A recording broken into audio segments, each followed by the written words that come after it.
What is up, guys? Today we're going to be talking about the Rarest OLL once again, because I believe I have found a better approach for actual speedcubing than what I suggested in my initial video, which was to do OLLCP for this rare OLL, given that this is the most common OLLCP you can get with the headlights and the two swapped corners. The reason I am not a huge fan of that approach is the OLLCP alg for this case, compared to the standard OLL in terms of execution speed, is a bit slower, and slower to a point where I don't really think it's worth using, outside of, I guess, the 1 in 12 PLL skip, but that's not going to happen most of the time, obviously. So what I think is better is doing what I call OLL-OE, or OLL plus permuting opposite edges. And what this does is it allows us to use an algorithm that is closer to the execution speed of the original OLL, which is going to be something like this alg, or maybe that alg, something with an S-slice probably. The algorithm that I'm talking about goes R, U, R prime, U, M prime, U prime, R, U prime, fat R prime, U2, M prime, U prime, M, which quickly looks like that.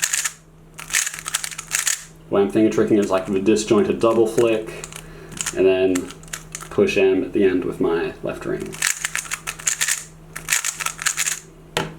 So what this allows us to do for the most common OLLCP for the least common OLL is, instead of looking at the corners, we're going to look at the edges. So there's two cases. One has this H-perm like pattern, where you have these opposite edges here and these opposite edges here. For this one, you would just do your standard OLL alg, like that, or whatever one you use.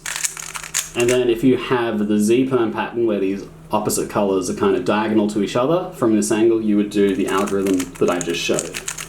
And what this will do is 50% of the time you'll get an A-perm, 25% of the time you'll get a T-perm, and then 25% of the time you will get an F-perm. And the F-perm does kind of suck, so in a sense you do kind of have a 1 in 4 chance of getting screwed over, but at the same time, if you consider the fact that in the F-perm scenario, half the time you would have gotten a G-perm instead, it's really not that bad. Especially if you're like me and you don't mind doing the new F-perm alg that goes like that. Go watch Brian Sun's video on that, I guess. Point being, I don't really mind getting an F-perm. It's very easy to recognize. I find the AUFs to be pretty consistent, whereas G-perms, I find they're pretty hit or miss depending on the AUF, and they're obviously a bit harder to recognize, especially from two sides. So with that in mind, I do think it is worth doing it for this OLL specifically, just because the recognition is very brain dead. You only have to look at the top corners. And the algorithms that you'll be using compared to the original approach in the old Rarest OLL video will be faster than doing the kind of long OLLCP. Even if you're using the fancy alg, which is this one, which I think is really annoying to do in actual solves. I would personally much rather just do this and bank on like a 1 in 4 chance of not getting an F-perm and like a 50-50 chance of getting an A-perm, which is arguably the fastest adjacent corner PLL you can get. I think it is the fastest based on like PLL frame counts from all the fast people.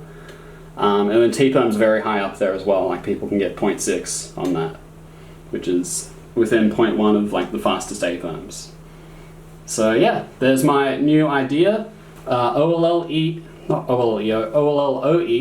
applied to the Rarest OLL. So I'll be talking about this a bit more in an upcoming email that I'll be releasing tomorrow. So if you want to know more about this technique applied to other OLLs, be sure to sign up to the newsletter with the link in the description. And yeah, you'll get some cool info. Anyways, thank you all for watching, and I'll see you all in the next one.